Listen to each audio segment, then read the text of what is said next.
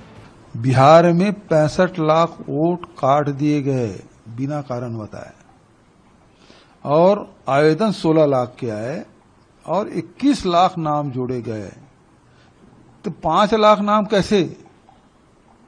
یہ تو supreme court میں بھی سوال پوچھا جا رہا ہے نرواچن آیوگ کو۔ تو یہ جب 16 لاکھ آویدن آئے، 21 لاکھ لوگوں کے نام جوڑے، تو یہ کرشمہ ہی ہے۔ بھارتی جنتا پارٹی ساتھی بتائے مجھے کہ 16 لاکھ آویدن میں 21 لاکھ نام کیسے جوڑے گئے، کیسے سمبھو ہے؟ اور یدی ایسا ہی ہوا تو رزلٹ ہی آئے گا، آپ کو محنت کرنے کی ضرورت نہیں ہے۔ دیکھیں، میں آج سے کوئی نہیں، میرے 2 بیان ہیں، کہیے تو میں آپ کو دکھا دوں۔ 3 مہینے پہلے اور 10 اکتوبر کو پھر دوبارہ میں نے اس بات کو کہا تھا کہ یہ چناؤ ہائی جیک ہو چکا ہے۔ 80 لاکھ ووٹ جس راجیہ میں کاٹ دیے جائیں گے، جس راجیہ میں 5 لاکھ ووٹ ڈپلیکیٹ بنیں گے، جس میں 1 لاکھ ووٹ اتا پتا نہیں کس کا ہے، اس راجیہ کے چناؤ پرینام کیا ہوں گے؟ آپ سہجتا سے اس بات کو سمجھ سکتے ہیں؟ اپوزیشن کی جانب سے بہار الیکشن کو دھاندلی زدہ قرار دیا جا رہا ہے، جبکہ وزیر اعظم نریندر مودی نے بہار الیکشن میں کامیابی کے بعد ایکس پر پوسٹ کرتے ہوئے بہار کی عوام کا شکریہ ادا کیا ہے۔ الیکشن کمیشن آف انڈیا کے مطابق بہار کے 243 نشستوں میں سے 205 کے نتائج آ چکے ہیں، جن میں بی جے پی 80 سیٹوں پر کامیاب اور 9 نشستوں پر آگے ہے، جبکہ بی جے پی کے این ڈی اے اتحاد میں شامل جنتا دل یونائٹڈ 67 سیٹوں پر کامیابی کے ساتھ دوسرے نمبر پر ہے۔ دوسری جانب کانگریس کے مہا گٹھ بندھن اتحاد کی جماعت آر جے ڈی نے 20 نشستوں پر کامیابی حاصل کی ہے، جبکہ کانگریس صرف 6 نشستوں پر کامیابی حاصل کر سکی ہے۔ لیکن پہلے دلی، پھر ہریانہ اور اب بہار میں الیکشن میں دھاندلی کے الزامات نے بی جے پی کی کامیابیوں اور الیکشن کمیشن کے اس تمام انتخابی عمل پر سوالات کھڑے کر دیے ہیں۔ آج کے پروگرام پہ اتنا ہی، شو سے اجازت دیجیے، اللہ حافظ۔